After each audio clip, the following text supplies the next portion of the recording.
चलिए, ये जीवन का एक गूढ़ रहस्य है। तो किसी सेशन में मिलेंगे, समझाएंगे कि सामने वाले से क्या चाहिए हमारे हाथ में है, उसके हाथ में नहीं है। अच्छा, आज मुझे बुलाया गया है अखिल भारतीय मारवाड़ी महिला सम्मेलन के अक्षय तृतीया के विषय रखने के लिए। आपका स्थापना दिवस है और स्थापना दिवस के उपलक्ष्य में बताया कि भाई अक्षय तृतीया अपना थीम है और अक्षय तृतीया के विषय में बताएंगे। अच्छा, समय कितना मिनट है? आप अपने हिसाब से मेरे हिसाब से जाएंगे तो गड़बड़ हो जाएंगे। अपने जोश के लिए एक बार जोरदार तालियां। आज हम किस कार्यक्रम में आए? अभी मैंने बताया था मुझे कौन सा विषय रखना है, आखा तीज।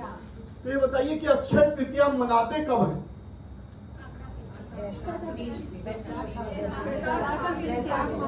कौन बताए? वैशाख शुक्ल तृतीया कब मनाते हैं? एक साथ बोलिएगा, वैशाख शुक्ल तृतीया। कब? तृतीया को क्या मनाते हैं हम? आखा तीज को। और क्या कहते हैं? अक्षय तृतीया कहते हैं। अच्छा, अक्षय तृतीया क्यों कहते हैं? इसका क्षय न हो उसे अक्षय कहा जाता है, ठीक है ना? तो चलिए अगले 3-4 मिनट में जानने वाले अक्षय तृतीया की पौराणिक कथा क्या है, इसके पीछे साइंटिफिक ज्योतिष एस्पेक्ट क्या है, लॉजिकल एस्पेक्ट क्या है, और साथ साथ आप सब में से किसी ने सुना है law of giving and receiving. आज के मोटिवेशनल स्पीकर कहते हैं ना, तो इन विषयों को जानेंगे। तो वैशाख शुक्ल तृतीया के दिन सूर्य और चंद्रमा अपनी उच्च राशियों में अवस्थित रहते हैं, इसलिए इनकी किरणों की तरंगों का व्यापक प्रभाव वायुमंडल में होता है और इस दिन जो कार्य करते हैं वो उनका क्षय नहीं होता, बेसी दिन तक वो टिके रहते हैं, निरंतर रहते हैं। इसलिए इसे क्या कहा जाता है? अक्षय। सभी समझदार बताने नहीं है, ठीक है ना? इसे क्या कहते हैं? अक्षय तृतीया, जिसका क्षय न हो। इसीलिए मांगलिक कार्य, वैवाहिक कार्य, प्रतिष्ठानों का उद्घाटन, गृह प्रवेश, ये सब होते हैं। और इसके साथ क्या है कि सोना चांदी आभूषण खरीदने की परंपरा पड़ी। क्यों? ताकि उसका भी कमी ना हो, हमारी तिजोरी भी भरी रहे, अच्छे रहे, इसलिए।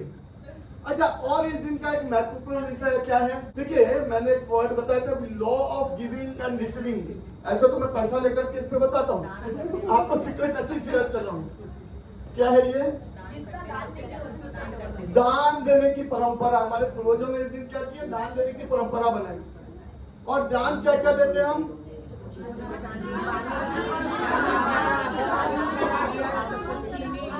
इमली, पानी। तो इनमें कॉमन क्या है?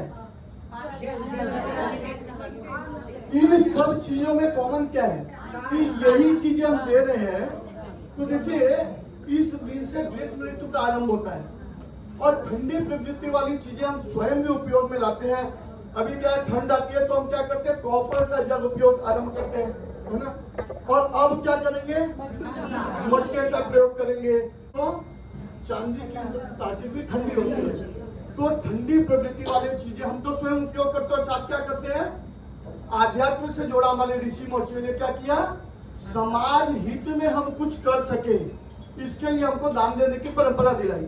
ये हो गया अध्यात्म। और अब आते हैं law of giving and receiving. तो भगवान हमेशा तथास्तु बोलते हैं। क्या बोलते हैं? तो जिसकी देने की नियत रहती है उसको क्या बोलेंगे? तो उसके लिए वैसा माहौल तैयार करते हैं, संसाधन दिलाते हैं, लोग चला के आते हैं कि आप हमेशा देते रहो, इसके लिए आपको तैयार किया जाता है। और जिसकी मांगने की व्यवस्था, उसको क्या बोलने वाले हैं? उसको भी तथास्तु बोलने वाले हैं। तो जिसकी जैसी भावना, फिर वो मांगने के लिए उनको कोई ना कोई रास्ता बनाएंगे भगवान। तो उनको तो ये समझ में आ रहा है कि आप इसमें खुश हैं, ठीक है ना?